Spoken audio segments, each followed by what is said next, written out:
It was a short trip that's been long on controversy. With a visit that lasted just 11 hours, German Chancellor Olaf Scholz became the first leader of a G7 nation to visit China in 3 years. In a bid to bolster commercial ties between the two countries, Scholz traveled with some of the captains of German industry, the heads of companies like Volkswagen and Deutsche Bank.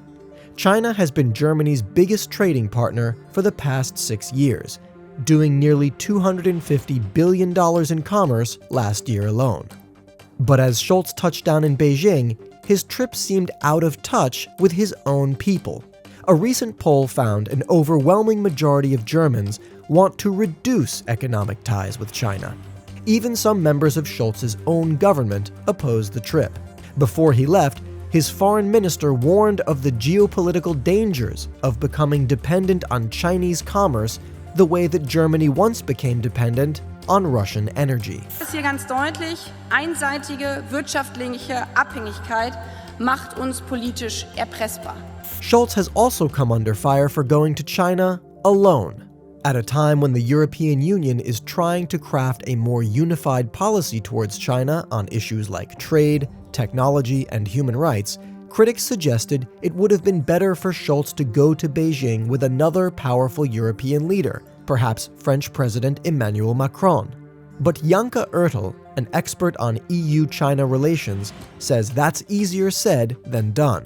The problem about this visit was not necessarily that it wasn't done jointly with other European leaders, but that it was done against the advice of other European leaders. In an op-ed published ahead of his meeting with Chinese President Xi Jinping, Scholz wrote that while Germany must avoid over-dependence on China, his country also cannot and should not seek to decouple from Beijing entirely.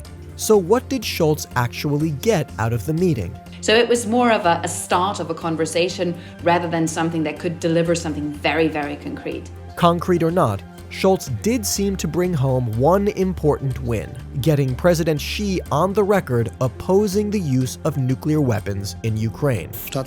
President Xi and I agreed that nuclear threats are irresponsible and highly dangerous. By using nuclear weapons, Russia would cross a line which the world community drew together. A reassuring reminder that nuclear Armageddon is still a no-go for China and Europe. But in the long term, a productive and balanced relationship between Germany and China will still require finding common ground on much, much more than that. For GZERO World, I'm Alex Kliment.